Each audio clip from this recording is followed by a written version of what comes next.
All right. 1 to 4 family contract, paragraph 7B. Now we're going to talk about the actual paragraph. Okay.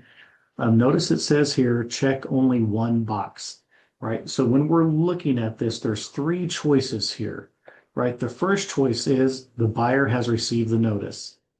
This is the one that we want. If there is a seller's disclosure notice, then we want that notice before we even submit an offer.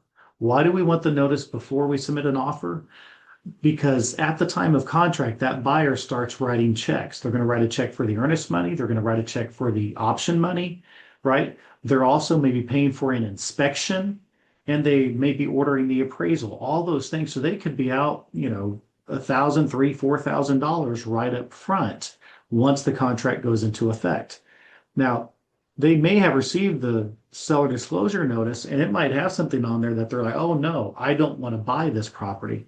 It might say that there's previous foundation work or whatever it is about that property, and they might not want to purchase it. Well, if they've already ordered an inspection and it's been done, or an appraisal or their option fee, they're not getting that money back. I want my buyer to have this before we go under contract. Right now, if it's not one, the next choice is three, meaning that the seller is not required to furnish this notice under the Texas Property Code.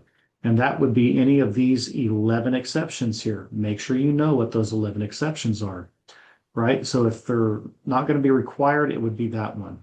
Now, if those two aren't on there, then the third choice for me is going to be paragraph 7B2. Again, I want the notice before we go under contract. Sometimes that doesn't happen. We don't have the notice. I still want to submit the offer for my buyer because I don't want somebody else to come in and grab it. So I'm not going to submit the offer because I don't have the seller disclosure notice, but I'm going to do everything I can to get it before we submit.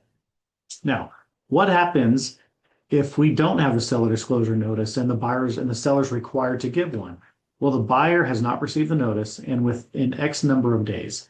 I don't want a long period of time. The seller disclosure notice should already be done. So I'm going to put 3 days there at the most. Again, that's negotiable, but no more than 3 days. Within 3 days, we should be able to get that seller disclosure notice. Okay. Now it says within that amount of time, the seller shall deliver the notice to the buyer. If the buyer does not receive the notice, and this is important, and you listing agents need to understand this.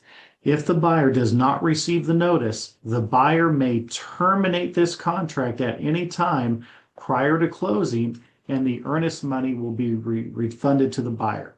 Now, here's the deal. If the seller doesn't give the seller disclosure notice, the buyer has a free out. They can terminate and get their earnest money back if they do not receive that notice. Make sure they receive it. Make sure it's fully filled out. We'll talk about that in a second. Now, if the seller delivers a notice, and this is important, the buyer may terminate this contract for any reason within 7 days after the buyer receives the notice or prior to closing, whichever first occurs, and the earnest money will be refunded to the buyer. So if the seller delivers a notice, the buyer still has 7 days to terminate for any reason. It doesn't even have to be a reason that's in the seller disclosure notice. It could be because they sneezed in the back bedroom and that's a bad omen. They could terminate for any reason. Listing agents, what I tell my sellers is this is one of those forms that I need before we go to market. So get this filled out before we go to market so I can have it available and make sure that they sign the seller disclosure notice. Again, you as the agent, do not put anything on there. Now let's look at a seller disclosure notice here. One of the things that I need to do as the agent is make sure that this notice is completely filled out. A lot of times the seller will miss a checkbox. Make sure it's filled out. They're filling this out and they miss a box because they don't know what LP is. If they don't know, that's an unknown. They need to mark unknown on there.